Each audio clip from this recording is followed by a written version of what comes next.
अभी हाल ही में 5 राज्यों में विधानसभा चुनाव के तारीखों का ऐलान किया गया है और उसमें से जो 5 राज्य हैं वो आसाम, पश्चिम बंगाल, तमिलनाडु और केरल, पुडुचेरी, 5 राज्य जो हैं जहां पर चुनाव के तारीखों का ऐलान किया गया है।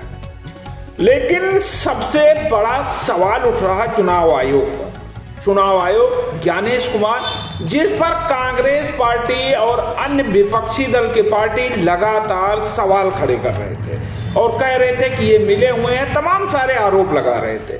जब ये आरोप लगाया जा रहा था तब शायद सवाल था मन में कि सही है, गलत है, क्या है। लेकिन अब एक सवाल और उठ रहा है। सवाल ये उठ रहा है कि चुनाव आयोग ने तारीखों का ऐलान कर दिया। 15 अप्रैल को फाइनल वोटर लिस्ट आने वाली है एसआईआर की, और एसआईआर के फाइनल वोटर लिस्ट आने से पहले ही चुनाव के तारीखों का ऐलान किया जाना कहीं ना कहीं संशय है। संशय इस बात को लेकर के है कि लगभग 1.47 लगभग 1,47,00,000 वोट इन 5 राज्य में जो है वो भी विचाराधीन है, जो एसआईआर में विचाराधीन है। अब 1,47,00,000 वोटरों का क्या होगा?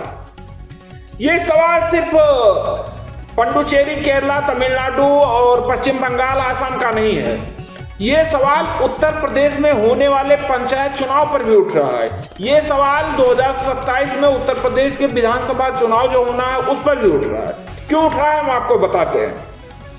सबसे पहले असम में जो है वो एसआईआर से पहले लगभग 2.52 करोड़ वोट थे, लगभग 2,52,00,000 वोट के करीब में थे, और एसआईआर किया गया और उसके बाद अब 2.50 करोड़ वोट बचे हैं, यानी लगभग 2,42,000 वोट जो हैं वो एसआईआर में जो है वो विचाराधीन है कि वो जुड़ेंगे, कटेंगे, क्या होगा।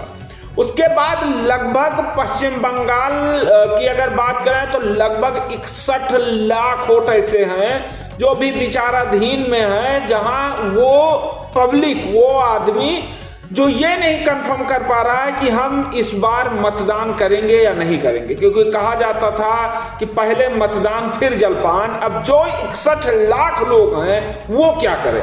उन्हें किस तरीके से साबित करना होगा केंद्र सरकार से, चुनाव आयोग से कि हम वोट देने के हकदार हैं, हम इंडियन हैं, हम भारत के हैं और साहब हमें वोट देने का मौका दे दिया जाए।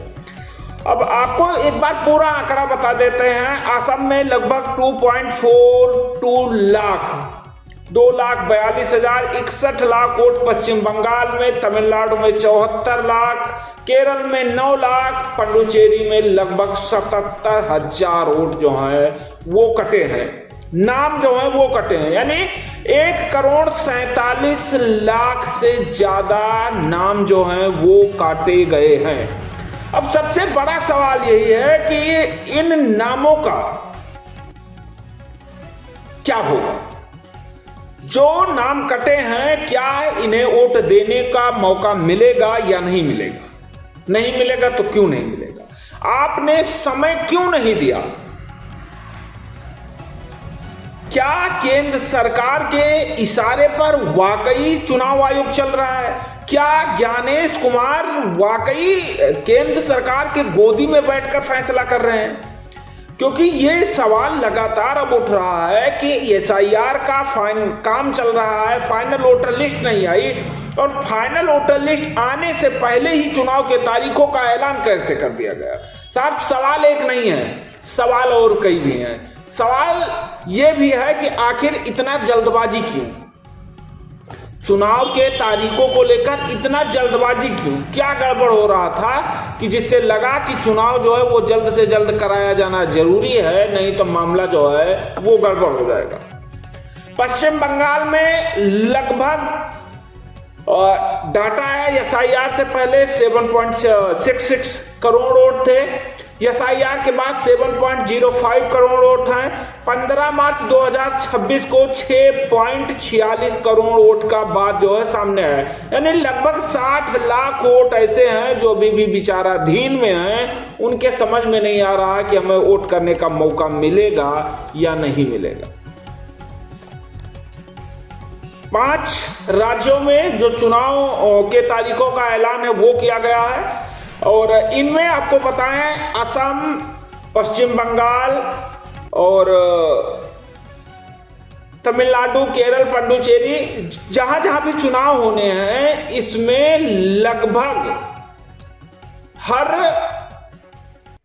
राज्य में कुछ समय दिया गया है, कुछ ही समय बचे हुए हैं, यानी लगभग कहीं 25 दिन, 30 दिन, 40 दिन बचे हुए हैं चुनाव होने के लिए।